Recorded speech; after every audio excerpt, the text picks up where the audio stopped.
আসসালামু আলাইকুম। এটি দেখতে যতটা সুন্দর খেতেও ততটাই সুস্বাদু হয়। কচু কাটতে চলে গেলাম। এটাকে আপনারা কোন অঞ্চলে কী কচু বলেন কমেন্টে জানাবেন। আমরা সাধারণত এটাকে দুধ কচু বলে থাকি। তো কচুর যে মাঝের নরম ডাঁটাটা থাকে ওটা আমি কেটে ধুয়ে নিয়েছি।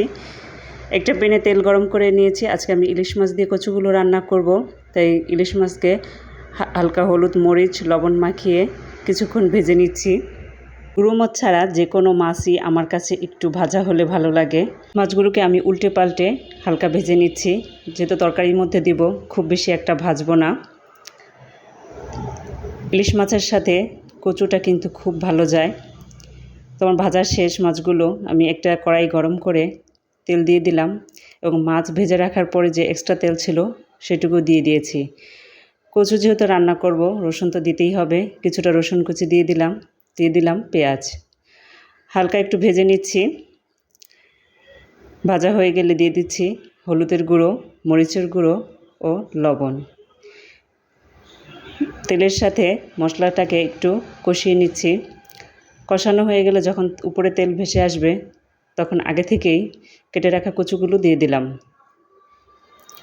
কচুগুলোকে মশলার সাথে নেড়েচেড়ে নিচ্ছি।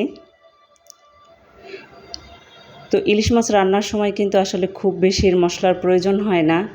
আর মশলা দিলেও দেখা যায় তরকারিটার যে আসল স্বাদ বা ইলিশ মাছের যে আসল ঘ্রাণ এটা কিন্তু নষ্ট হয়ে যায়।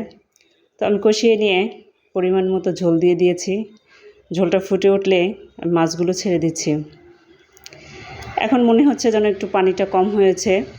আসলে না, যখন কচুটা হালকা সিদ্ধ হয়ে যাবে তখন কচুটা কিন্তু পরিমাণে কমে আসবে এবং মাছগুলো ঝোলের সাথে মাখা মাখা হয়ে যাবে। এই মাছটা রান্না করার সময় আমি খুব বেশি একটা সময় নিব না। কিছুক্ষণ ঢাকনা দিয়ে হাই আঁচে আমি রান্না করে নিব মাছগুলোকে। বেশিক্ষণ রান্না করলে দেখা যায় কচুটা গলে যেতে পারে। কচুটাকে আমি আস্তে আস্তে রাখবো, আবার ভিতরেও অনেকটাই সফট হবে।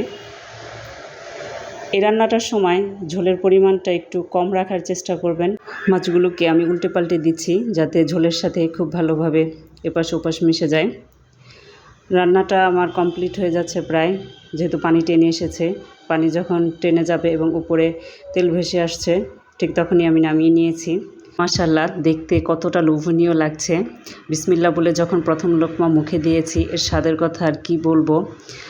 তো দেখুন কচুটা কিন্তু একদমই গলে যায়নি, উপরটা শক্ত রয়েছে এবং ভিতরে কিন্তু খুবই সফট হয়েছে। এই একটা তরকারি থাকলে কিন্তু এক প্লেট ভাত নিমিষেই আপনি শেষ করে ফেলতে পারবেন। তো আশা করছি ভিডিওটা ভালো লেগেছে। ধন্যবাদ।